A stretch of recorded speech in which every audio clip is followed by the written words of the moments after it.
ये थे हमारे शोला बया मुकर्रर और डिस्ट्रिक्ट गुजरात प्रेस क्लब की जान लाला नज़र जलियानी साहब। हम भी तेरे बेटे हैं ज़रा देख हमें भी, हम भी तेरे बेटे हैं ज़रा देख हमें भी, ए खाके वतन तुझसे शिकायत नहीं करते।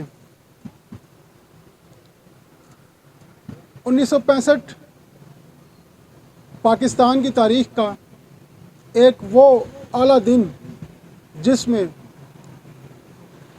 हम जैसे कमज़ोर मुसलमानों ने अल्लाह ताला की मदद से अपने से 6 गुना बड़े दुश्मन का मुकाबला किया और दुनिया को दिखाया कि ताकत सिर्फ़ अल्लाह की ज़ात है, ताकत असले से नहीं ईमान से बनती है और इंडिया को मुंह की खानी पड़ी।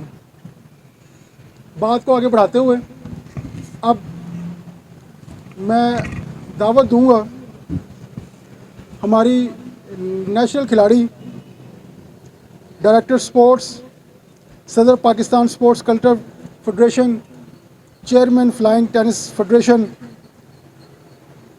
पाकिस्तान कलर, पाकिस्तान की पहली वुमेन एथलीट जिनका ताल्लुक़ डिस्ट्रिक्ट गुजरात से, डिस्ट्रिक्ट गुजरात की बेटी और sports secretary district Gujarat press club madam Ifra Saba Bhatt, आप हमारे डिस्ट्रिक्ट गुजरात प्रेस क्लब में गुज़श्ता 1 साल से मेंबर हैं और अपनी स्पोर्ट्स से मुतल्लिक़ सहाफ़त से हमें आगाह करती हैं।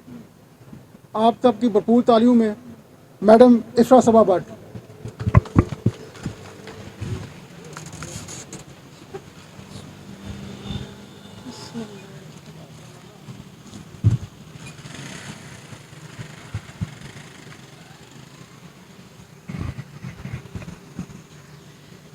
बिस्मिल्लाहिर्रहमानिर्रहीम। जनाब चीफ गेस्ट, जनाब सदर, जनाब चेयरमैन, तमाम मेंबरान, ओहदेदारान, मेज़बान, आज पाकिस्तान की तारीख रोशन का दिन है। 6 सितंबर योम दिफा पाकिस्तान, 65 साल की जंग के दलेर गाजी और शहीदों को मेरा अकीदत बरा सलाम। खूने दिल देकर निखारेंगे रूहे बरगे गुलाब, हमने गुलशन के तहफ़्फ़ुज़ की कसम खाई है। बुलंद आवाज़ में मेरा साथ देंगे। पाक फौज जिंदाबाद, पाकिस्तान जिंदाबाद। शुक्रिया।